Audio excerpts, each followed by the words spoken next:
I like throwing a curveball at the beginning. If someone has actually never seen anything that either of you have done before, what is the first thing you'd like them watching and why? It's a great question. That is a really great question. You're very thoughtful. Wow.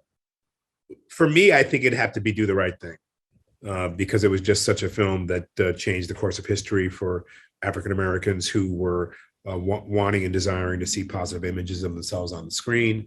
I was working with a great artist, Spike Lee, and because of my energetic performances, Bugging Out, someone who wanted to know the history of what happened that went before him, but didn't quite know it all, but still wanted to be an activist. So it plays into my provocative nature of wanting people to see that side of me.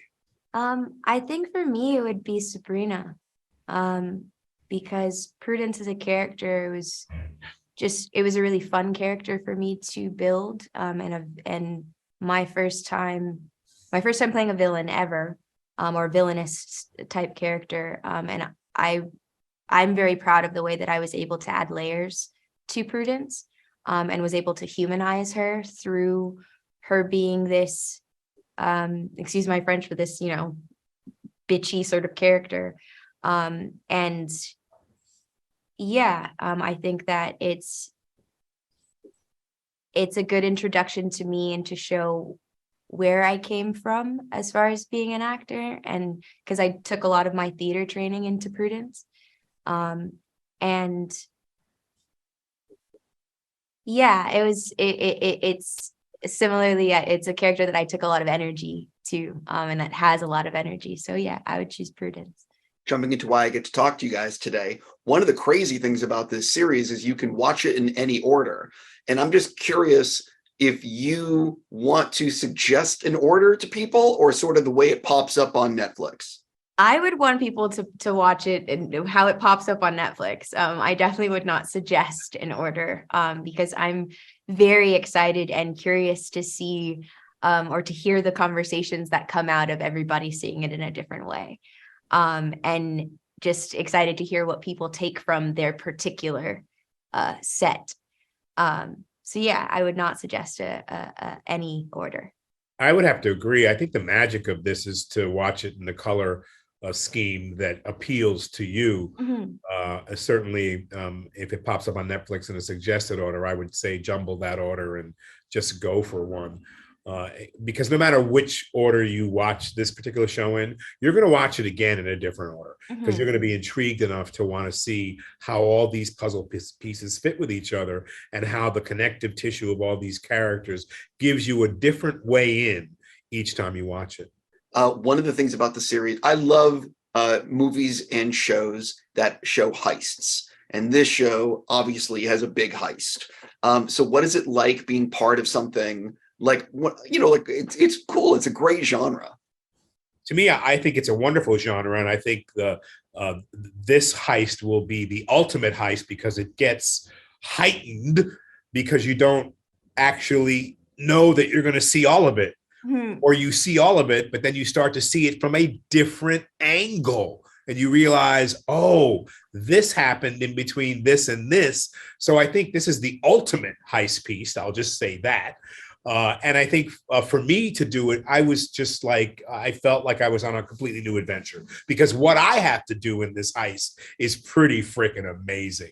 I'm not only the mastermind of the heist, which, by the way, is based on a heist that took place during Hurricane Sandy years ago, of $70 billion in unsecured bearer bonds that was never solved. Not only am I the mastermind of that, but I also, what I have to do to exact a certain kind of revenge on someone that you will eventually find out in many different permutations of the 8 episodes that I'm after, is kind of amazing.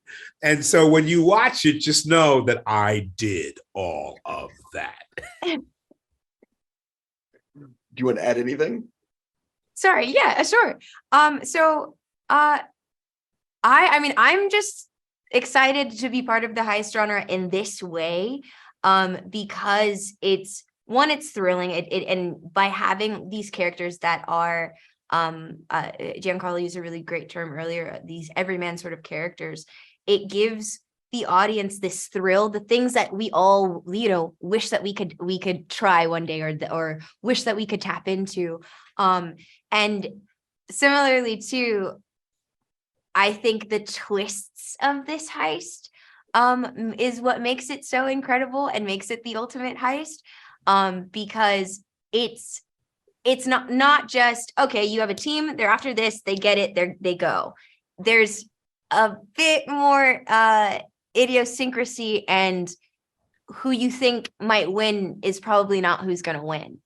And so, yeah, I think that this heist I think that Eric and our whole writing team did an incredible job of throwing you with the heist, that it'll be like no heist experience you've had before.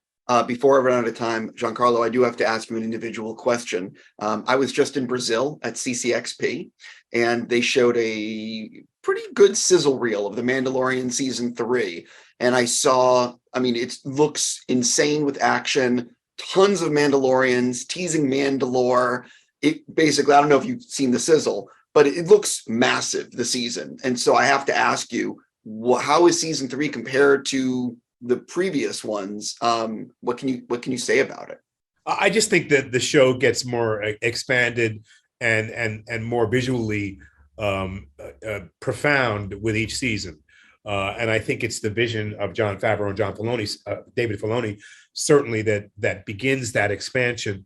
But it's also all of the artisans that they trust to collaborate with them. I was blown away by that sizzle reel. All of a sudden, the world just came at you in a much more intense and it's always been gratifying, but in a way that allowed you to know, that feeling that you have of dread or doom or excitement personified. That's the feeling you get because the story is all of a sudden being coalesced for you to understand there are elements that you didn't know about. And so I love the mythology that goes behind this show and is incorporated into the visuals that seem to be filmic. And I love the fact that you're able to see with each episode this season, you're really turning on a new movie. Visually, it's a sight and sound extravaganza that expands you to a place that, look, we can say a lot of words about a lot of different things, just like Kaleidoscope. But I think when you watch it, you have the space to feel emotion and connection between character. Mandalorian, you have the space to feel the largesse of this universe, of this world building. And you have the space to see where you fit in. God, I wish I could be that warrior, that hero, that heroine. And we see the weakness and the power of the villainous who want for themselves and not for the whole. What I love about this show, it is about our army, is about all of us who are starting to understand, once again, it's for the people and by the people. And if we stand up and allow our voices to be heard and understand their strength in numbers, we can then recreate the world as it should be, in peace, harmony, and creatively, scientifically, and politically, a way for us to understand that there are no borders anymore. And so Mandalorian exemplifies all of that. This season is off the chain, and you're going to love it. On that note, I need to stop. I'm just going to say congrats on this series to both of you, and I wish you guys nothing but the best. Thank you so much. Thank you.